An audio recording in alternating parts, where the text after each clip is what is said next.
அடுத்து நம்மளுடைய கடல் விவசாயிகளான நம்மளுடைய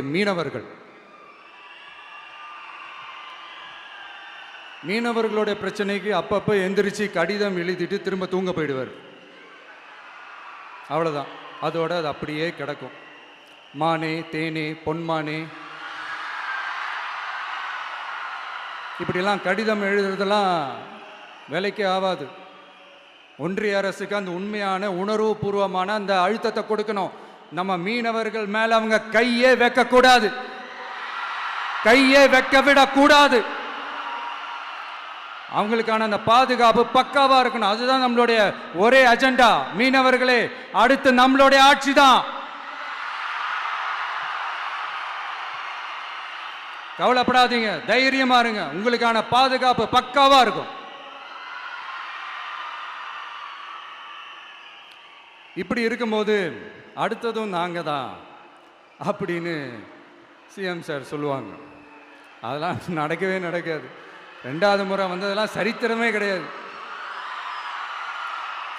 இந்த சைனால கிரேட் வால் ஆஃப் சைனா கேள்விப்பட்டிருப்பீங்க. அதோடைய நீளத்தை விட பெரிய டாஸ்க் இது. ஆனானப்பட்ட அவங்க அப்பாவாலே முடியல.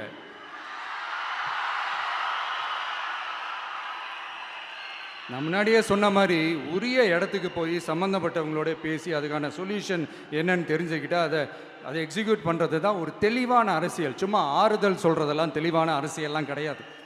அதெல்லாம் ஒரு ஹம்பக் அரசியல். அரசியலுக்கு வந்துட்டா கலெக்ஷன் பார்க்கலாம் அப்படின்றதெல்லாம் அரசியல் கிடையாது. உண்மையிலே மக்களுக்கான அந்த உழைப்பு இருக்கணும். அதனால தான் நாம் அரசியலுக்கு வந்திருக்கிறோம். இது எதிரிங்களுக்கு நல்லாவே தெரியும். அதனால தான் நம்மளை சுற்றி அத்தனை சதிகள். அதில் முக்கியமான சதி என்ன தெரியுமா? இதை பாரு, ஒன்று நீ இல்லைனா நான் இல்லைனா நீ இல்லைனா நான். நமக்குள்ள வேற எவனும் நடுவில் வந்துடக்கூடாது. நாம 2 பேரால மட்டும்தான் மக்களை ஈஸியா ஏமாற்ற முடியும். இந்த விஜய் வந்ததுனால நமக்கு பொழப்பே போச்சு. மக்கள் வேற அவனை தான் நம்புறாங்க. நாம வெளியே அடிச்சுக்கிற மாதிரி அடிச்சுக்கிட்டாலும் உள்ள நம்மளுடைய டீலிங் பக்காவா இருக்கணும். மக்களோட ஃபீலிங்ஸை பற்றிலாம் நமக்கு கவலை இல்லை. நமக்கு டீலிங் தான் முக்கியம். மாற்றி மாற்றி ஆட்சிக்கு வந்துடலாம்னு நினைச்சோம், ஆனால் அது நடக்காது போல் இருக்கு. அதனால நீ என்ன பண்ற? எஸ்ஓபின்னு போட்டு ஒரு பக்கம் அவனை தடுத்துரு, இன்னொரு பக்கம் அவன் மேல பழி போட்டு நானும் தடுத்துடுறேன். என்ன ஓகேவா? டீலிங் ஓகேவா? ஓவர்.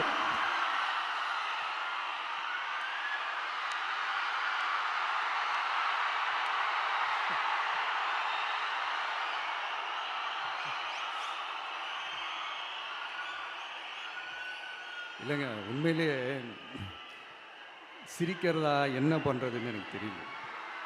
உண்மையிலே இப்படி தான் இருக்கு அவங்க டீலிங்லாம்.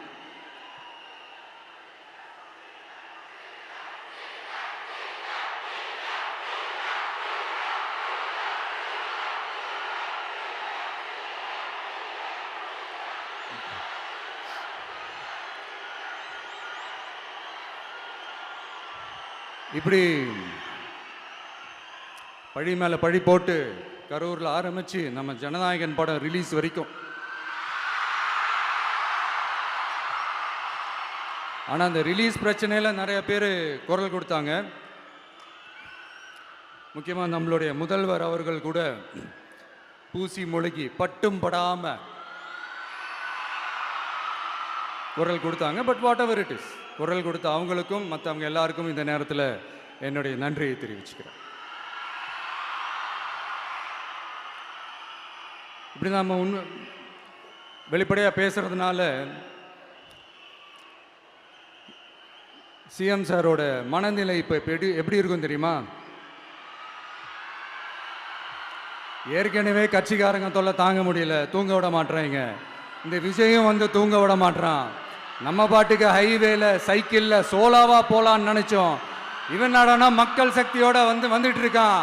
இவன் தான் கேள்வி கேட்கறான்னு பார்த்தா மக்களையும் கேள்வி கேட்க வைக்கிறான். 1000 ரூபாய் கொடுத்துட்டு இருந்தோம், 5000 ரூபாய் கொடுத்து ஏமாத்தலான்னு பார்த்தா அதையும் கேள்வி கேட்க வைக்கிறான். விசில் சத்தம் வேற விண்ண முட்டுது. கூட்டணி கட்சிகள் தொல்லை வேற தாங்க முடியல. இவன் பண்ற பிரச்சாரத்தையாத்த முடக்கலான்னு பார்த்தா அப்பவும் மக்கள் அவன் பின்னாடி தான் நிற்கிறாங்க. என்ன பண்றது ஏது பண்றதுன்னு தெரியாத ஒரு மனநிலையில் இருப்பார். ஆனா சார், நீங்க இந்த விஜயம் முடக்கலாம், ஆனா ஒவ்வொரு வீட்டில் இருக்கிற ஒவ்வொரு விஜயையும் உங்களால முடக்கவே முடியாது.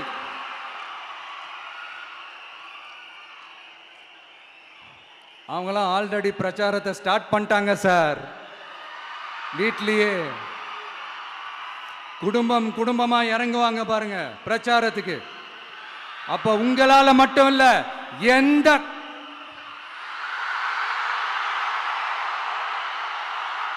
யாராலையும் தடுக்க முடியாது.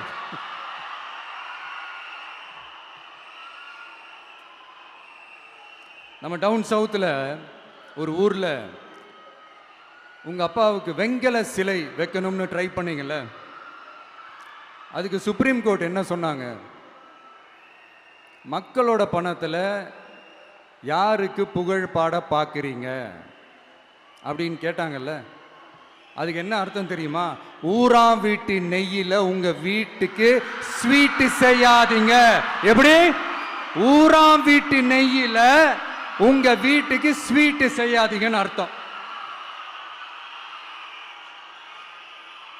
மக்களோட ஒரு அடிப்படை வாழ்வாதாரத்துக்கு ஏதாவது பிரச்சனைக்குன்னு கேட்டா நிதி சுமைன்னு சொல்றீங்க. செலை வைக்கிறதுக்கு மட்டும் எங்கிருந்து சார் காசு வருது?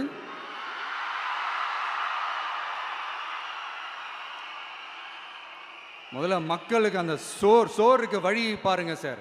செலை வைக்கிறத பத்திலாம் அப்புறமா யோசிக்கலாம். கேஸ் சிலிண்டருக்கு மானியமா 100 ரூபாய் தரேன்னு சொன்னீங்களே, என்னாச்சு? கரும்புக்கு ஆதார விலையா 4000 ரூபாய் தரேன்னு சொன்னீங்களே, என்னாச்சு? ரொம்ப நாள் கல்யாணமே ஆகாம இருக்கிற பெண்களுக்கு அவங்களுடைய கல்வி தகுதிக்கு ஏற்ப அரசு வேலை கொடுப்போம்னு சொன்னீங்களே, என்னாச்சு? இதெல்லாம் வெறும் சாம்பிள் தான். இதோட ஹைலைட் ஒன்று இருக்கு. மாநில அரசால முடியவே முடியாதுன்னு தெரிஞ்சுக்கிட்டோம், நாங்க வந்தா நீட்டை ஒழிப்போம். ஆகா ஆகா ஆகா ஆகா, எவ்வளவு பெரிய ஒரு மோசடி இது! கேட்டா நாங்க தான் முன்மாதிரி ஆட்சின்னு சொல்லுவாங்க. மோசடி ஆட்சி. மோசமானவங்களே முக்கியமானவங்க கேள்விப்பட்டிருக்கிறீங்களா? அந்த மாதிரி மோசடி ஆட்சியிலே முக்கியமான ஆட்சி இந்த திமுக ஆட்சி. மக்களை நேசிக்கிற விஜய் வேணுமா? மக்கள் விரோத ஆட்சி நடத்துற ஸ்டாலின் சார் வேணுமா?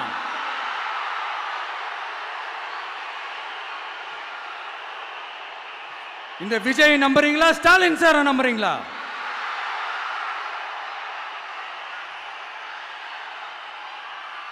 இந்த சத்தத்துக்கு அர்த்தம் தெரியுமா சார்?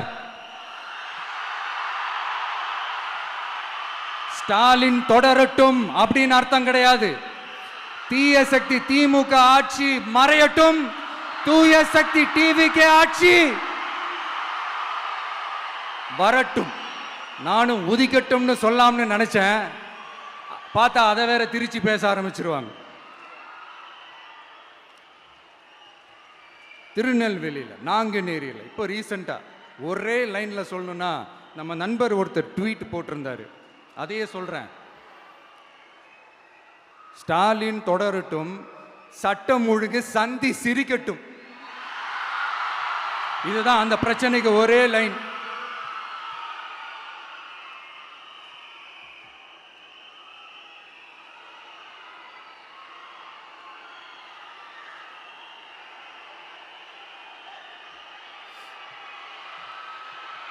மக்களே, காஞ்சிபுரத்தில், வேலூரில் எல்லாம் நம்மளோட விஷனை பற்றி சொன்னோம் இல்லையா? அதே மாதிரி இங்கேயும் சில விஷன்ஸை சொல்லணும். இது மற்றவங்க மாதிரி தேர்தல் வாக்குறுதின்னு சொல்லி ஏமாத்துறது கிடையாது. நம்மளை நம்புகிற மக்களுக்கு நம்பிக்கை தர்றது. நம்ம ஆட்சிக்கு வந்ததும் இதெல்லாம் செய்ய நடவடிக்கை எடுப்போம்னு சொல்கிறது. டெல்டா விவசாயிகள் சமீபத்தில் கூட உரத்தட்டுப்பாட்டை சந்திச்சிங்கல்ல. சில பேர் உரத்தை பதுக்கி வச்சு அதிக விலைக்கு விற்றதா நியூஸ்லாம் கூட வந்துச்சு. நம்ம டிவிக்கு ஆட்சி வந்ததும் உரத்தட்டுப்பாடு இல்லாமல் பார்த்துக்குவோம்.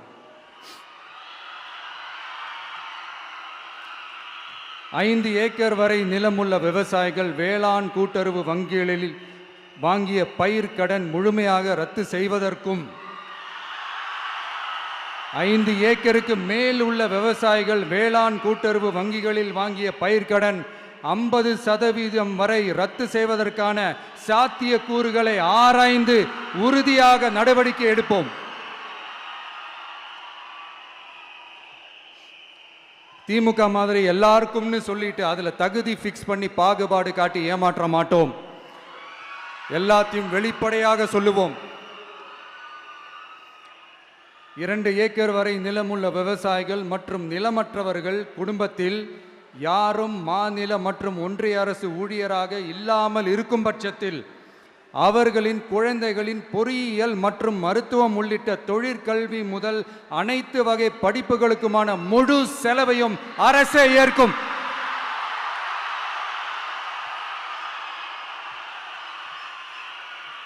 விவசாயிகளின் விருப்பத்திற்கு எதிராக எந்த திட்டமாக இருந்தாலும், ஒன்றிய அரசின் நெருக்கடியே இருந்தாலும் அந்த திட்டத்தை உங்களுடைய டிவிகே ஆட்சி முழுமையாக நிராகரிக்கும். எப்போதும் விவசாயிகளின் பக்கமே நம் ஆட்சி நிற்கும். கொள்முதல் நிலையங்களில் முறையாக நெல் மூட்டைகள் பாதுகாக்கப்படும். நெல் முளைத்து வீணாவதை பார்த்து கொண்டு நமது அரசு சும்மா இருக்காது. போதுமான கொள்முதல் நிலைய வசதிகள் ஏற்படுத்தப்படும். அதே போல கொள்முதல் நிலையங்களில் கொள்முதல் செய்வதற்கோ மூட்டை ஏற்றி இறக்கவோ ஒரு பைசா கமிஷன் வாங்காமல் பார்த்து கொள்ளப்படும். அப்படி கமிஷன் வாங்குவது யாராக இருந்தாலும் கடும் நடவடிக்கை எடுக்கப்படும்.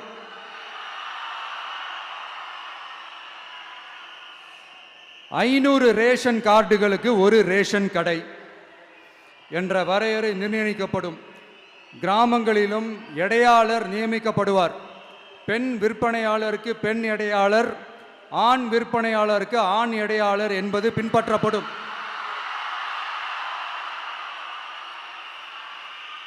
ரேஷன் கடைகளில் அரிசி தவிர அனைத்து பொருள்களும் பாக்கெட் செய்து விநியோகிக்கப்படும். மீனவர்களுக்கு ஒன்றிய அரசு சட்டப்படியான பாதுகாப்பை உறுதி செய்ய வேண்டும். அதற்கான உண்மையான உணர்வுபூர்வமான அழுத்தத்தை ஒன்றிய அரசுக்கு நமது டிவிக்கு அரசு கொடுக்கும். நான் மீண்டும் சொல்றேன். கல்வி, மருத்துவம், ரேஷன், குடிநீர், சாலை வசதி, பஸ் வசதி, இது மாதிரி அடிப்படை விஷயங்களுக்காகத்தான் நம் அரசு முதல்ல முக்கியத்துவம் கொடுக்கும். எனக்கு நம்மளோட குழந்தைகள், நம்ம பெண்கள், நம்ம இளைஞர்கள் லைஃபுக்கு முன்னுரிமை கொடுக்கணும். அரசு வேலை வாய்ப்புகள் மட்டும் இல்லாம தனியார் வேலை வாய்ப்புகளுக்கான வழியையும் உத்தரவாதத்தையும் உருவாக்கணும். அப்படி நாம் உருவாக்கிட்டாலே அவங்களுக்கான ரூட்டை நம்ம இளைஞர்கள் அவங்களே தேர்ந்தெடுத்துப்பாங்க. இத்தனை கோடி அத்தனை கோடி ஒப்பந்தம்னு சொல்லி விளம்பரம் மட்டும் செய்யாம உண்மையான ஒப்பந்தம் போட்டு வெள்ளை அறிக்கை வெளியிட்டு அதை செயல்படுத்தினாலே போதும், எல்லாம் தன்னாலே நடக்கும். இங்க என்னனையும் சொல்ல நினைக்கிறேன். இங்க அடுத்து நாங்க தான் நெஞ்ச நிமித்திரி கூவுற யாராச்சும் நாங்க ஊழலே செய்யாதவங்கன்னோ ஊழல் செய்யவே மாட்டோம்னோ நெஞ்ச தொட்டு மனசாட்சியோட சொல்ல முடியுமா? ஆனா நாம இன்னைக்கு இல்ல, ஆட்சிக்கு வந்ததுக்கு அப்புறமும் ஓப்பனா தில்லா கட்ஸா சொல்லுவோம். ஊழல் லஞ்சம் இல்லாத ஒரு ஆட்சியை கொடுக்க உண்மையா ட்ரை பண்ணாலே போதும், எல்லாம் தன்னாலே நல்லா நடக்கும். எல்லாரும் கொஞ்சம் கை இப்படி வைங்களேன். எங்க ஓட்டு எங்க உரிமை. எங்களை யாரும் விலைக்கு வாங்க முடியாது. எங்க ஓட்டு விசில் சின்னத்துக்கு தான். யாரையும் நம்பி ஏமாற மாட்டோம். எங்க வார்த்தையிலிருந்து மாற மாட்டோம். இது நிஜம். தேங்க்யூ.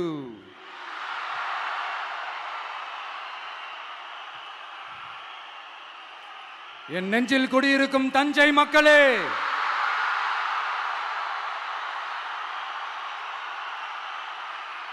என் நெஞ்சில் குடியிருக்கும் வேலூர் மக்களே, வேலூர்ல இதை நான் சொல்ல மறந்துட்டேன். சாரி, உங்களுக்காக இங்க நான் சொல்றேன். உங்களோட நான் இருக்கேன், நம்மளோட நம்ம மக்கள் இருக்கிறாங்க. இதுக்கு மேல என்ன வேணும்? கான்பிடென்ட்டா இருங்க. நல்லதே நடக்கும். வெற்றி நிச்சயம். மீண்டும் சந்திக்கும் வரை நன்றி, வணக்கம்.